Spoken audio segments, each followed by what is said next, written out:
¿Qué es la vida? ¿Un frenesí o un freneno? ¿Qué es la vida? Un frenesí. ¿Qué es la vida? Una ilusión, una sombra o una ficción. Y el mayor bien es pequeño, que toda la vida es sueño, y los sueños, sueños son.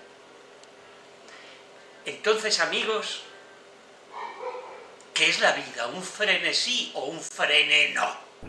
Bien, queridos amigos, retomamos esta serie de los frenesíes y los frenenoes con un nuevo apartado que vamos a hacer al respecto de lo que ha significado el paso por las televisiones locales. Ya os he contado en otros capítulos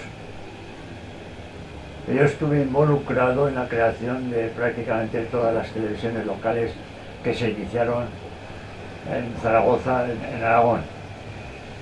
Y dentro de la televisión local, las cosas que más nos gustaba hacer, los programas preferidos, entre otras cosas porque eran los más baratos, eran las tertulias.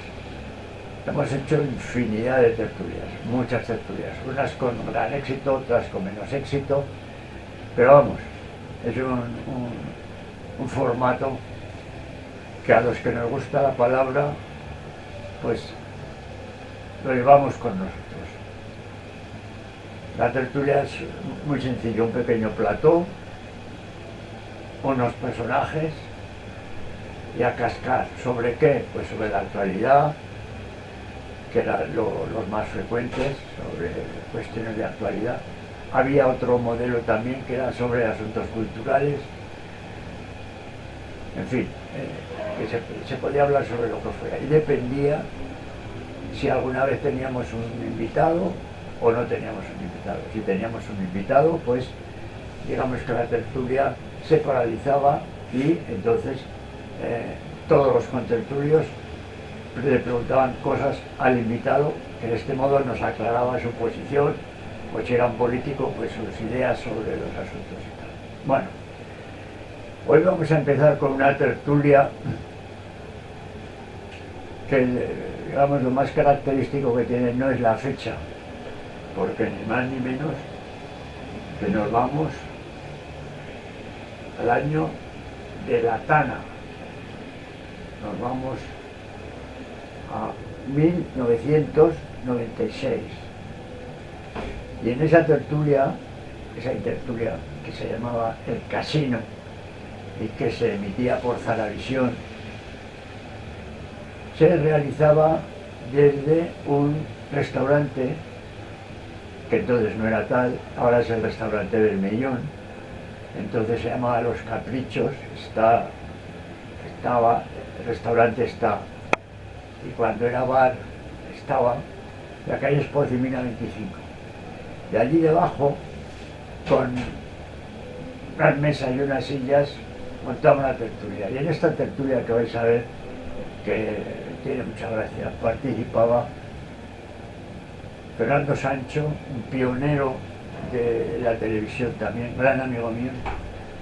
Fuimos colaboradores entrañables con su famosa televisión, Canal 44, que ganó el espectro ciudadano porque empezó con un género, vamos a decirlo así, interesante, que multiplicó por cientos los espectadores, ni más ni menos, que no se le ocurrió otra cosa que poner porno a primera hora de la mañana, con lo cual en los bares que sintonizaban la cadena, pues la gente cuando iba a trabajar, mientras echaba el último cafecito, estaba viendo pornografía, lo cual era una cosa insólita y un ingenio extraordinario, y con eso y muy poco dinero consiguió posicionarse extraordinariamente bien en el ámbito de la televisión local zaragozana, Canal 44, muy importante. Nosotros trabajamos allí durante muchísimo tiempo. También veremos un programa que hacíamos allí en estos frenesíes. este programa que os digo, que se llamaba El Casino, duraba aproximadamente media hora, todos solían durar más o menos igual, con un corte medio para la publicidad, y participaba, ya os digo, Fernando Sancho, que había sido el director del diario 16 cuando se introdujo en Zaragoza, que luego ya no volvió.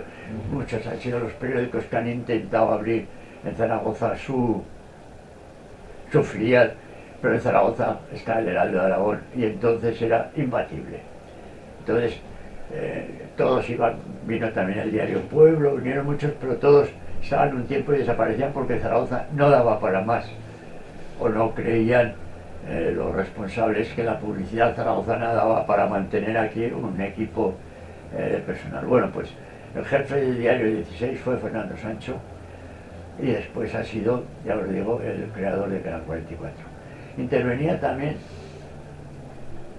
un hombre, en fin, excepcional, que luego ha trabajado con nosotros haciendo sketch en otros programas, que era Aquilino Clavería, poeta, vendedor que fue en sus tiempos de perfumes por las casas, cuando se vendían después de la posguerra, tiempos posteriores también. Había gente que vendía perfumes caseros, iban por las casas ofreciendo por diversos botecitos, y del olor que uno le gustaba decía, pues bueno, ¿cuánto quiere usted? Pues 1 litro, o 2 litros, pues mañana se lo traigo, o medio litro, o un frasquito, en fin, bueno.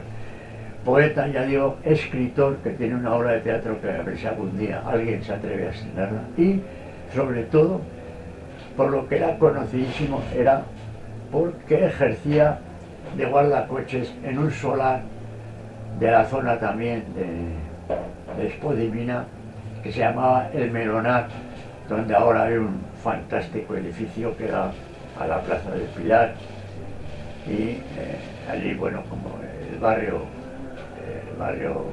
este viejo, el casco viejo de Zaragoza, estaba carente, me imagino que como todos los cascos viejos, de sitios para aparcar, pues durante los tiempos que fue solar aquello era, pues, en fin, la marabunta. Y entonces este hombre y otros que vinieron luego pusieron orden, y entonces a cambio de organizar este coche aquí, este más allá, para dejar salir al otro tal, le dabas una propina y era el encargado de los coches, y de paso servían estas personas para vigilar, de manera que los cacos pues se lo pensaban 2 veces, porque ahí estaba Aquilino y podían mirar a ver qué es lo que iba a suceder.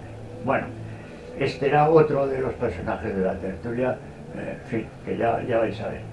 Y el siguiente era ni más ni menos que Antonio de las Casas, un físico, profesor, comunista, Izquierda Unida, fue diputado, después fue jefe del gabinete, no sé si se llamaba gabinete o asesor principal de la Diputación Provincial de Zaragoza con José Marco, y cuando José Marco fue el presidente de Aragón, él se fue allí como jefe de gabinete y, en fin, tuvimos una relación extraordinaria. Luego se fue, por cuestiones de amores, se fue a Puerto Rico, creo que todavía sigue por allí, y fue durante mucho tiempo corresponsal del Pollo Urbano en Puerto Rico. En fin, se puede mirar en el histórico de nuestra revista sus excelentes crónicas, porque como buen físico pues era un hombre muy meticuloso, y sus artículos tenían, aparte de, como él tenía humor, mucha enjundia, estaba siempre muy bien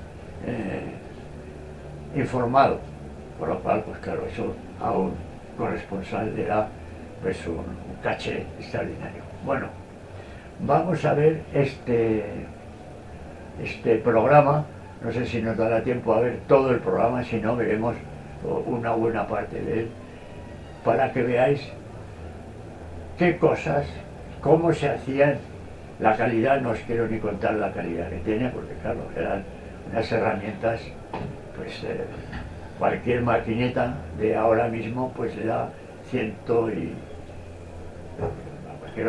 vueltas a las que empleábamos entonces. Pero bueno, el asunto era que teníamos nuestra ventana, poníamos a caldo a quien teníamos que poner, informábamos y teníamos nuestro éxito con el público que nos veía, que naturalmente no era mucho porque la conquista del espacio televisivo era, bueno, como no estaba ninguna de las grandes empresas periodísticas aragonesas metidas en él, sino que éramos una gente ajena a todos estos medios, los que estábamos empezando con este nuevo modo de hacer información, como eran las televisiones locales, porque sí había televisión, teníamos la televisión nacional, que tenía a su vez delegaciones en las diferentes regiones, ya que teníamos el Centro Regional de Televisión Española en Aragón, donde también nosotros participamos, porque esto de la tele nos ha llamado mucho. Bueno, pues decía que costaba mucho irse abriendo espacio, porque ni más ni menos que había que irse a Quinto Pino para instalar el emisor y luego convencer a los anteneros, que naturalmente como se les convencía era con Tararí, y si no había Tararí pues el asunto era complicado, de que pusieran un repetidor para coger nuestra frecuencia. Entonces, claro, los que tenían posibles lo hacían, los que no teníamos pues era por el boca a boca como funcionaba. Pero bueno, no voy a daros más la caña, vamos a ver este capítulo de El Casino, para que veáis qué cosas, qué tecnologías y qué tiempos, que aún estábamos hablando en pesetas. O sea que fijaros, que lo paséis muy bien y hasta el próximo Frenesí, amigos.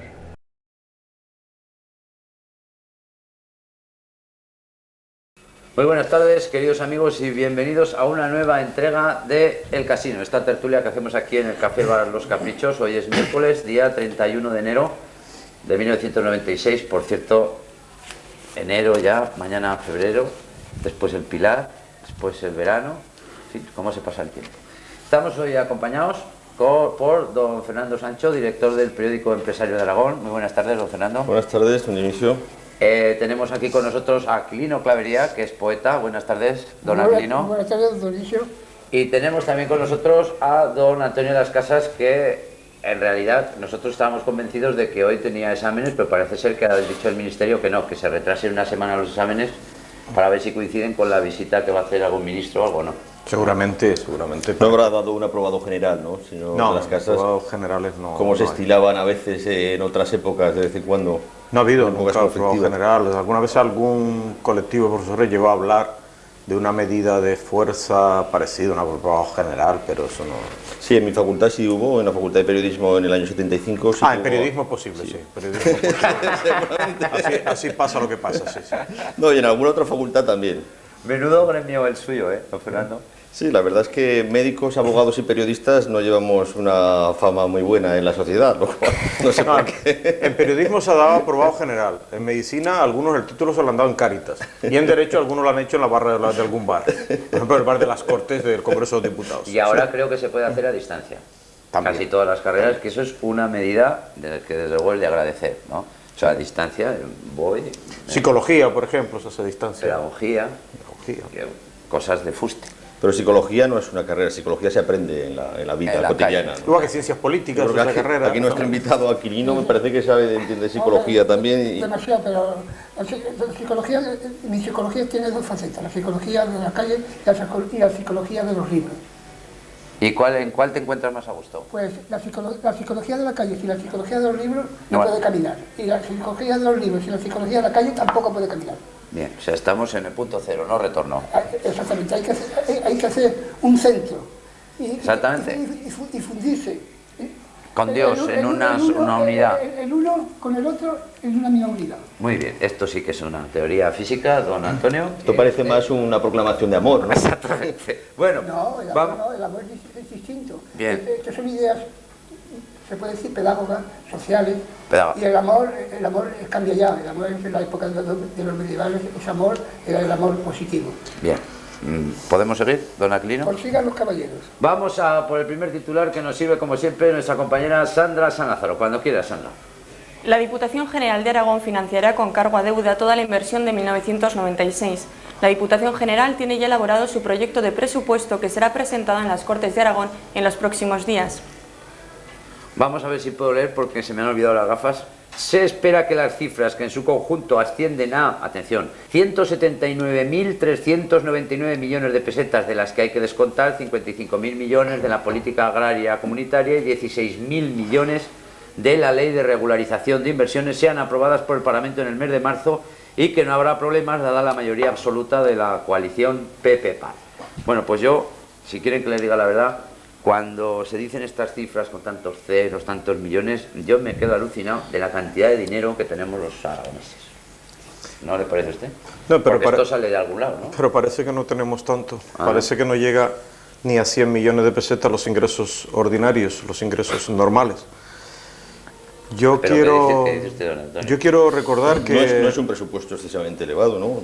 No es excesivamente elevado. El último gobierno de José Marco, el último presupuesto que aprobó, que se criticó tantísimo por estos que ahora presentan este presupuesto, era de 171.000 millones de pesetas.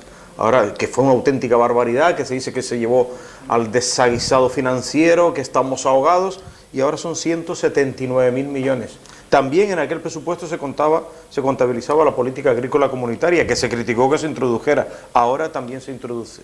Pero, señor de las Casas, si ha habido aquí representantes siempre del Partido Socialista que gobernaba anteriormente en la DGA y en el Ayuntamiento de Zaragoza, por ejemplo, y han apostado por un mayor endeudamiento de las instituciones si yo no... Han apostado por la política de endeudamiento. A mí me da igual lo que digan los socialistas, como si incluso muchos socialistas criticaban ese presupuesto anterior del señor Marco, eso es igual. Yo digo es la incongruencia de quienes llegan al gobierno, llegan diciendo que aquel presupuesto nos llegaba al desastre y a la catástrofe, porque era muy elevado, era de 170.000 millones, 171.000 millones, y ahora inmediatamente cuando quieren ir a unas medidas de una cierta austeridad, se eleva el presupuesto a 179.000 millones. Pero, señor el asunto Antonio, no es... Una pequeña puntualización y te dejo continuar. Es las incongruencias, no es que sean incongruencias, eso forma parte, digamos, del juego político. Es decir, ahora mismo pues no es una incongruencia decir que Cuevas apoya, por ejemplo, la política del PP, cuando Cuevas ha apoyado y ha jaleado la reforma laboral que hizo el gobierno de Felipe González. Bueno, a mí Cuevas me trae absolutamente sin cuidado, entre otras cosas porque ni es empresario mío, ni para mí representa a los empresarios, no está elegido democráticamente no sea un en elecciones generales de empresarios. No es un empresario. Es una cifra más de estas que existen en el juego institucional. Pero me refiero que es un personaje además, es un personaje feo, pequeño, funesto y además que tiene más mala leche y más mal. Ha saltado usted con rabia, ¿eh? No, el Cuevas es una cosa aparte. Eso no, pero si yo no hablo de Cuevas, señor de las Casas, yo hablo de que es un incongruente decir que Cuevas apoya ahora al PP cuando Cuevas ha apoyado No, si yo no digo que Cuevas apoya a nadie, si a mí me da igual como Cuevas. decir que Botín apoya ahora al Partido Popular. Que yo no digo que Cuevas apoya a nadie, que no me traiga usted Cuevas, no me metan el rollo de Cuevas, que Cuevas no me importa nada, señor Cuevas. Si no lo quiere entender así. Pequeñajo y feo, que no me preocupa.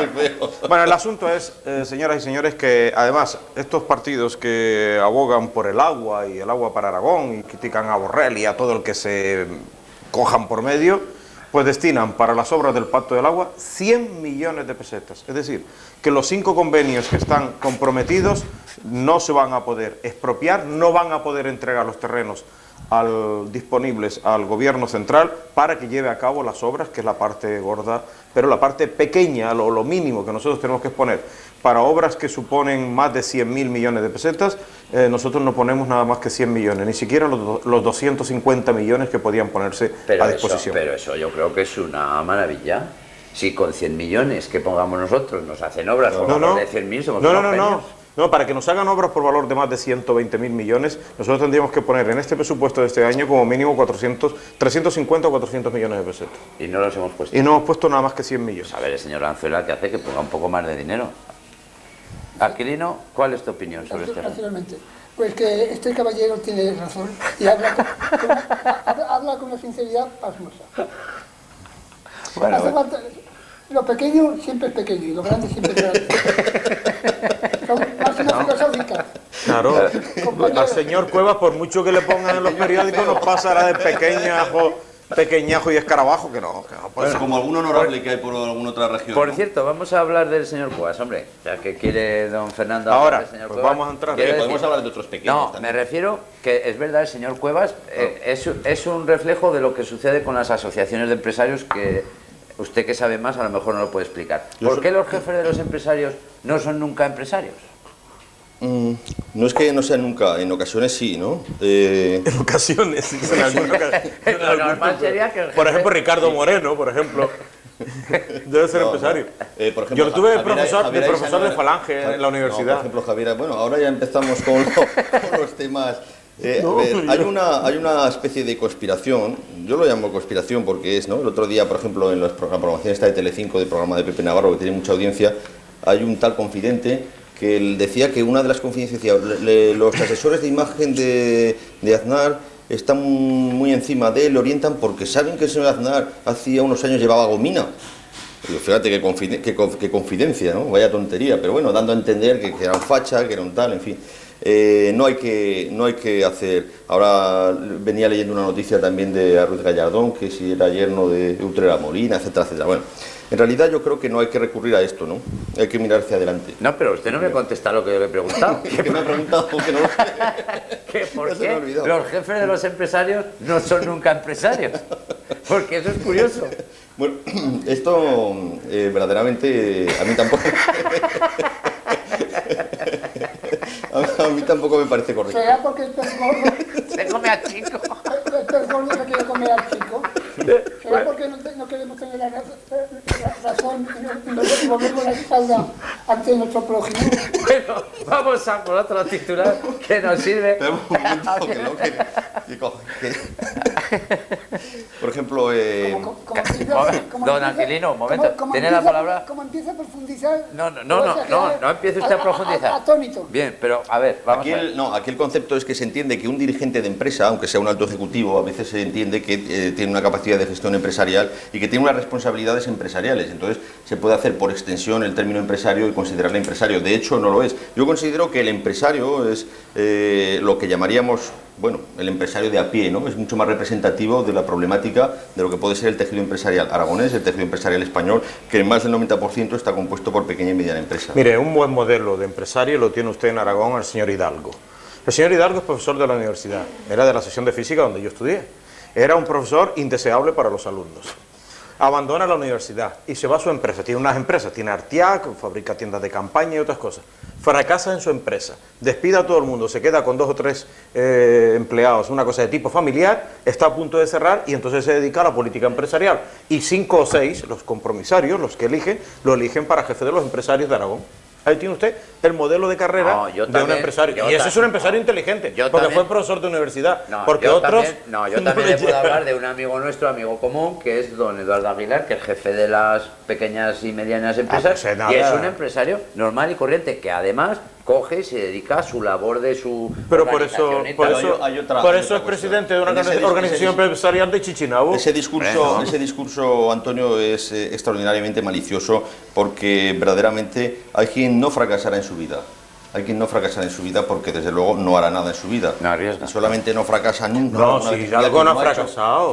Que no hace nada en su vida, ¿no? Si Hidalgo no ha fracasado. Al contrario, ha llegado a la cúspide empresarial. El hecho de que hayan tenido empresas que no hayan tenido un satisfactorio final o un buen rendimiento y que hayan tenido que cerrar, yo creo que tampoco tenemos que ponérselo en el debe de la manera en que se lo ha querido poner, de esa forma tan maliciosa, a don Antonio de las Casas, ¿no? No, si es que si él no ha fracasado en su vida, si ha triunfado, ha llegado a la cúspide empresarial. Bueno, en este momento sí se puede considerar que ha triunfado, efectivamente. Bueno, entonces, ¿qué hace? Bueno, y además que... ¿Por qué no? O sea, y además, de todas maneras, hay una cuestión que tampoco acabo de entender, porque ahora se critica mucho, que queriendo dar a entender como que hay una especie de connivencia entre los dirigentes empresariales del Partido Popular. Pero resulta que también el gobierno del señor Marco siguió sosteniendo las organizaciones empresariales con subvenciones. Sí, demasiado. Sí, podríamos hablar de no solo de subvenciones, sino de cuentas irregulares. Ojo, por ejemplo, el dinero y a los sindicatos. Sindicales, sí, señor. No y podríamos hablar, algún día si usted quiere hablamos de eso. Por ejemplo, el dinero de la DGA para la formación profesional. Algo que es lo más delicado, que todo el mundo dice que es importantísimo, y a ver los miles de millones, 1.600 millones de pesetas, 1.600. Y a ver qué control han tenido. Cuando van 100 millones a las obras del Pacto del Agua, que solo la expropiación de la loteta, del embalse de la loteta costaría 225 millones a la DGA, solo ese. Cuando van 100 millones, esos 1.600 millones que van a la formación profesional, que todo el mundo dice que es lo fundamental, a ver a dónde van. ¿Y qué control tienen? Y a ver qué organizaciones empresariales facturan a otras organizaciones empresariales de las cuales dependen. De eso podía decir muchas cosas. Y yo creo que nos pondríamos de acuerdo. A ver, que va a hacer una pregunta a don Aquilino. A los dos o a los tres. Con respecto a lo que acabáis de decir, ¿quién tiene la culpa? ¿El factor rapiña o el factor raro? No, pues tiene la culpa el factor piraña. El factor piraña. No rapiña, piraña. Cambie usted. Es que es una expresión muy interesante. Cambie usted la sílaba. Cambie usted las sílabas. Bueno, vamos a hacer... La rapiña de la piraña. No nos da tiempo a otro titular, vamos a hacer una pausa para la publicidad. Enseguida estamos con ustedes.